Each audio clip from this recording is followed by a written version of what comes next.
দিনাজপুরের মানুষের সাথে আপনার যদি সম্পর্কে কোথাও অমিল থেকে থাকে তাহলে এখনই মিটমাট করে ফেলুন। যদি কোনো অভিমানও থেকে থাকে সে অভিমান ভুলে এখনই তাদের সাথে সখ্যতা তৈরি করুন, কারণ আর মাত্র কিছুদিন পরেই দিনাজপুরের দেশ সেরা গোলাপি ডায়মন্ড খ্যাত লিচুর গল্প শুরু হতে যাচ্ছে।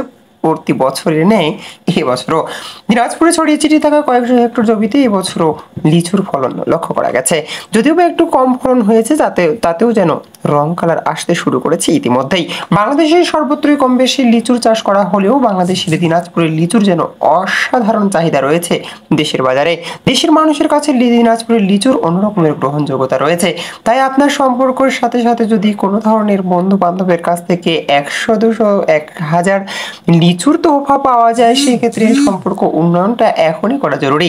কেননা আর মাত্র কয়েকদিন বাকি, আর কয়েকদিন পরেই চলে আসবে বাংলাদেশের বাজারে বাংলাদেশের উত্তরের জেলা দিনাজপুরের এই বিখ্যাত লিচু। লিচুগুলো যেমন দেখতে গোলাপি কালার, তেমনি স্বাদে গন্ধেও একেবারেই অতুলনীয়। দেশের অন্য অন্য জায়গাও যে লিচু হয়ে থাকে সেসব লিচুর চেয়ে একেবারেই আলাদা দিনাজপুরের লিচু।